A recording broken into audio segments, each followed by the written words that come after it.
never return. This world must be purged.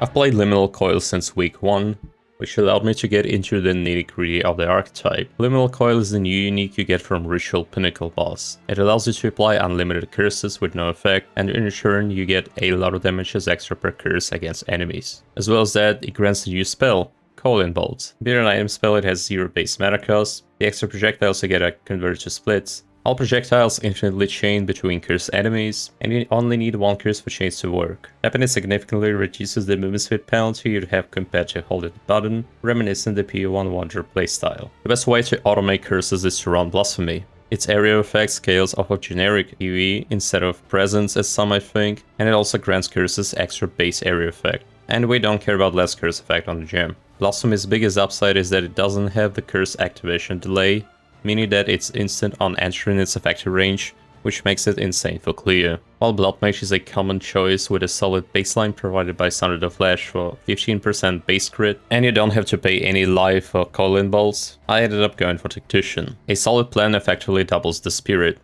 Every non-minion spirit gems gets a 50% discount on reservation, gives us huge power boost by allowing us to run a lot of spirit gems, and overall just makes things a lot more comfortable. We get free pin, which acts like a freeze or heavy stun on Tactician, and Polished Gear gives 100% of item evasion as ailment threshold, which basically makes the character immune to ailments outside of occasional ignite. The biggest downside of Tactician is solved by a new jewel, Split Personality, which saves around 20 passives you'd have to spend on pathing otherwise. The build is not startable for 2 reasons.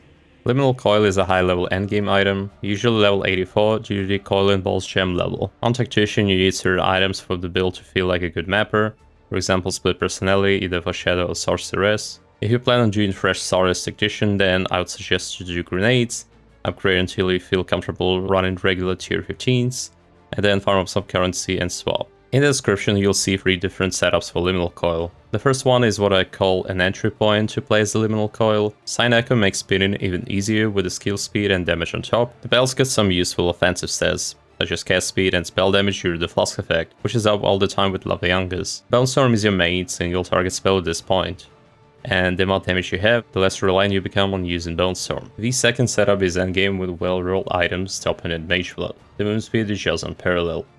The way Mage Blood works is that if there are any duplicated Mage's Legacy modifiers, then every Legacy will have increased effect. Legacy of Quicksilver is non-negotiable, and the rest can be 2 out of these 3, Silver, Diamond, Gold, and Bismuth if you need resistances. The last one is aspirational with a lot of min-maxing, things like extra sockets and whatnot, and it's still work in progress, so that PvP will be constantly updated as I get new items. By default, your curses with Liminal Coil have no effect, but there is a workaround for single target. If your weapon set 2 doesn't have the Liminal Coil equipped, then that curse will have its full effect. Cast your Despair bound to weapon set 2 and swap back to weapon set 1 with your Coil and Ball before the curse zone erupts to apply its effect. Otherwise the Despair won't apply due to the curse limit restriction on weapon set 2. I run Curse Ground for the more comfort, and then if the delay feels too small, then you can drop Focus Curse and swap it for something like Ritualistic Curse, which will in return increase the curse activation delay. Some moments that I've experienced when playing the build: if you feel like you're lacking single target damage early on, then the all-reliable Cast and Crit comment is there to help. Socket it in instead of 4th Curse plus Profane Ritual, and then socket your all Curse into the Blasphemy instead of Mag Area, and take Invocated Efficiency Cluster on the tree. Annoying Thaumaturgic Isolation for the power charge generation. Ghost Dance gets increased efficiency from quality. It also applies to persistent supports socketed in the gem.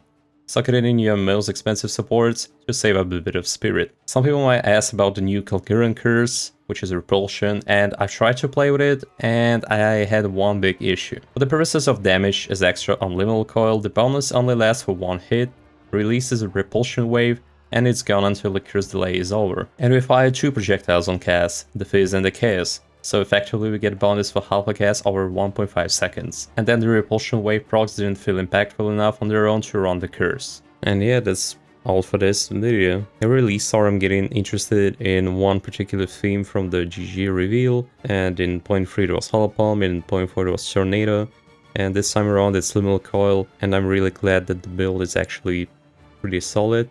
and very enjoyable for mapping. So yeah, it was a fun process of tinkering it and min-maxing the whole process.